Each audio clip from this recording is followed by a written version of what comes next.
Welcome to the deep dive. We sort through the noise, bring you the clearest, most actionable insights. And today, we're tackling a question I know so many of you think about. How good is my English, really? Mhm. Are you a beginner, intermediate? Maybe you finally hit that advanced level? Yeah, It seems simple, right? But the answer, often pretty complex. it really is. Yeah. You might find you can read a really complex article, no problem, feel totally fine. But then the second you need to speak, maybe in a fast conversation, it's like, poof, all the words are gone. Exactly. That Feels feeling. like you've got this split ability, great in one area, completely stuck in another. And that mismatch, it can be really frustrating for learners. Totally. So, okay, our mission for this deep dive is to cut through that confusion. We want to give you real clarity on where you stand with your English right now. Right. And sort of demystify those common ways levels are measured. Yes, and crucially, give you some actionable tips to actually make progress. We've dug into comprehensive notes, expert guidance, all that good stuff to really boil it down for you. Okay, let's dive in. What does English level even mean? Well, fundamentally, it boils down to your ability to communicate. Simple as that, really. Across the four key skills: speaking, listening, reading, and writing. Okay. It's not just about, knowing fancy words or having perfect grammar. It's about how well you can actually use the language out there in the real world. And when people talk levels, there's usually one big standard that comes up, right? The CEFR. Exactly. The Common European Framework of Reference, it's pretty much the global standard. It maps everything from A1, that's your absolute beginner, all the way up to C2, which is like expert, near native fluency. Okay, A1 to C2. Got it. But here's the really interesting part, and maybe where some of that frustration comes from. Your level. It can be significantly different across those four skills. Ah. We see this all the time. Like, take Maria, the student we encountered in the research. She could read English novels, like, really easily, just flying through them. Right. But ask her to speak, she just clam up. Really struggled to find the words, felt much, much less confident, and that's not unusual at all. No, I've definitely seen that. It highlights where you need to focus your practice, I guess. Precisely. It's not a flaw, it's just an indicator. It's totally normal then to be maybe, say, a B2 in reading, but feel more like a B1 when you have to speak off the cuff. Absolutely. Very common profile. So maybe just pause for a second right now, listener. Hmm.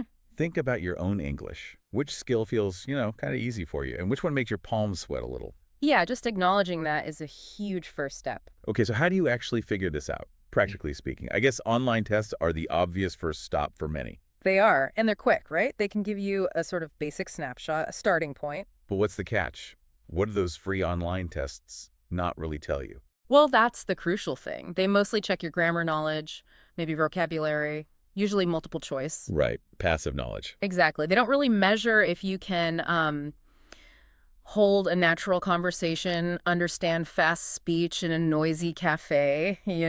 Right. Real life stuff. It's like judging a chef by how well they know recipe ingredients, not by tasting the actual food. Good analogy. Yeah. Yeah. It misses the practical application. How does it actually work when you use it? So that's where maybe getting feedback from a real person comes in, Yeah. like a teacher or even a language partner. Definitely.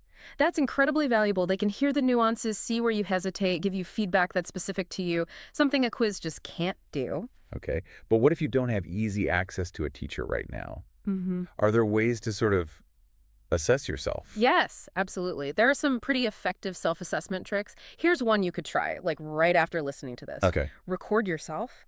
Just grab your phone, talk for maybe 2 minutes about your day, Yeah. what you did, what you're planning, anything. Mhm. Then, and this is the important part, listen back, honestly. Were you clear? Did you pause a lot, searching for words? Did it flow? That gives you a really raw, honest picture of your speaking fluency. That sounds slightly terrifying, but probably very useful. It can be, but incredibly insightful. What about other kinds of self-tests, like real-world stuff? Yeah, we call those real-world tests. Think about practical things like, can you order coffee in English smoothly without needing repeats or the barista looking confused? Okay, the coffee test. I like it. Or can you watch, say, a YouTube video made for native speakers and follow it pretty well without turning on the subtitles? Yeah, those everyday benchmarks. They probably tell you more about your functional level than a grammar score sometimes. Often, yes. They show how your English actually performs under pressure. in real situations. Okay, so let's break it down then. Skill by skill. What does good actually look like at different levels? Starting with speaking. Right. Let's set some benchmarks. So, for a beginner, A1, A2 level speaking, you can probably introduce yourself. Talk simply about your family, maybe describe your basic daily routine. It's about getting those core messages out. Functional basics. Got it. Yeah. What about intermediate? Say B1, B2. Okay, now you're stepping up. You can share opinions, maybe tell short stories about things you've done. You can handle simple conversations on familiar topics. You're definitely moving beyond just survival phrases. You can actually have a bit of a chat. Exactly.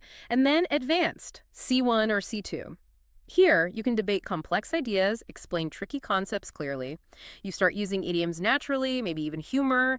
Your speech sounds, much more effortless and authentic. Okay, that's speaking. What about listening? How does that progression work? So a beginner listener, they understand slow, really clear speech, like simple instructions, greetings, think language learning tapes maybe? Very deliberate speech. Yes.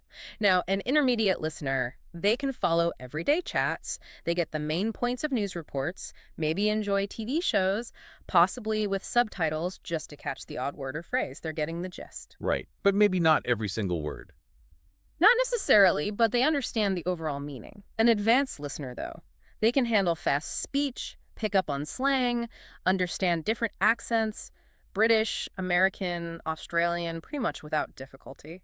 That sounds like the dream. Okay, reading next. Beginner level. Beginner reading, short, simple texts. We're talking signs, maybe labels on food, very basic messages or emails, things you encounter daily. Makes sense. Intermediate. Intermediate readers can handle things like news articles, blog posts, simpler stories. They might need a dictionary sometimes for new words, but they can generally get through it and understand. They can read for information or pleasure with a little effort. Right. But the advanced reader, they're comfortable with complex stuff. Academic papers, technical manuals, literature with lots of nuance. They're not just reading words. They're understanding complex arguments, subtext, tone, the whole package. Okay. And finally, writing. How does that scale? Beginner writing is about short, simple sentences, maybe filling out a form, sending a quick text message. Very basic stuff. Just conveying essential info. Exactly. An intermediate writer can put together clear emails, maybe short essays, reports. There might be some mistakes, sure, maybe grammar slip-ups or awkward phrasing, but the message gets across clearly. Communication is effective, even if not perfect. Precisely. And then the advanced writer, they're producing long, well-structured texts. Think detailed reports, complex essays. They articulate ideas with precision, flair, and a strong command of style and tone. Wow, okay. That breakdown is super helpful. Mm. But let's talk about some traps people fall into when thinking about their level. Like that idea that knowing lots of big words automatically makes you advanced. Ah, yes, the big words trap. It's a common one. And look, a good vocabulary is part of being advanced, no doubt.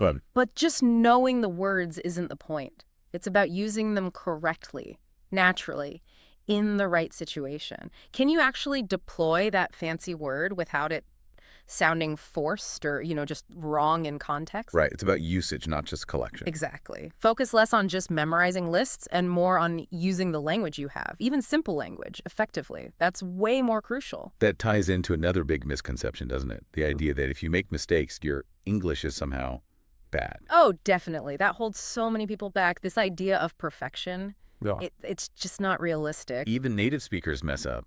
I mean, I stumble over words or use awkward phrasing sometimes. All the time. We all do. Native speakers misuse idioms, make grammar errors. The real measure isn't being mistake-free. It's about successful communication. Can people understand you? Can you get your point across? That's what really matters. So getting your message across effectively, even with a few bumps along the way. That's the goal. Connection over perfection. Okay, so if you've listened to these benchmarks, maybe done a bit of self-reflection, and have a clearer sense of your level, what's the next step? Setting SMART goals. Tailored goals. Now that you understand your strengths and weaknesses better, you can set specific, achievable targets. Okay, give me an example. Like if I figure out I'm around A1, A2 speaking. Well, a good goal might be aiming to have a simple 5-minute conversation about your day entirely in English, something concrete like that. Right. Manageable, but pushes you slightly. What about, say, a B1 listener? Maybe challenge yourself to watch a short film, something you'd normally use subtitles for, and try to follow the whole plot without them. Ooh, okay. And for someone more advanced, maybe C1. You could push yourself further. Maybe join an online debate club in English. That forces you to think on your feet, articulate complex arguments, understand different perspectives quickly. So it's about finding that next step that's challenging but not impossible. Exactly. And underpinning all of this, consistency, even just 10-15 minutes a day consistently across the skills, that adds up incredibly fast. Daily practice, even small chunks. Okay, let's try a tiny bit of practice right now for everyone listening. Good idea. Just say this aloud, wherever you are, filling your own details. My name is Getgul. I'm from Gettingul. Today, I ho. Yeah. Just fill in that last blank with something you did or will do. Go on, try it. Okay, now just reflect for a second. How did that feel? Was it smooth? Did you hesitate? Were the words right there? That immediate feedback, even just to yourself. It's powerful. And if that felt super easy, try expanding it. Add another sentence. Yeah. Maybe about your hobbies, favorite food, weekend plans. Push it just a little bit. Great. And beyond setting goals and doing mini practices like that, a few more quick tips for ongoing growth. Yeah, let's round it out. First, don't just learn new words passively. Right. Review them, yes, but actively try to use them. Put them in sentences when you speak or write. That's how they stick. That's how they become your words. Integrate, don't just accumulate. Yeah. Okay. What else? Yeah. Second, embrace different accents. Don't just listen to, say, American English if you can help it. Try British, Australian, Indian, others. It broadens your comprehension hugely for the real world. Good point. Mhm. Accents can really throw you if you're not used to them.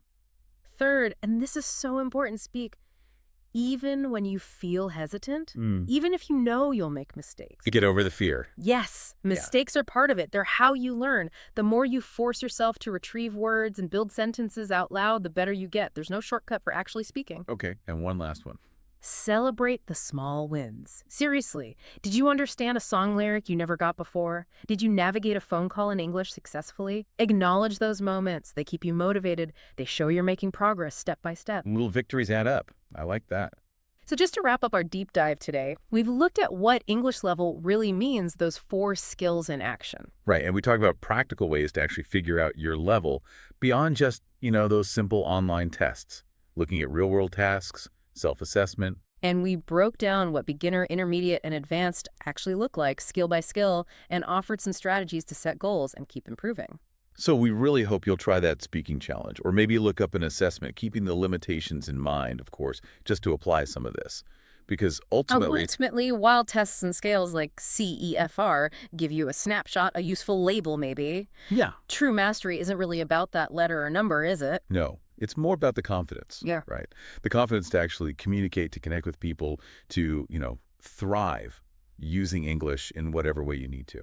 Exactly. So hopefully this deep dive gave you the tools, the insights, but now really the journey of putting it into practice, of exploring, that begins for you.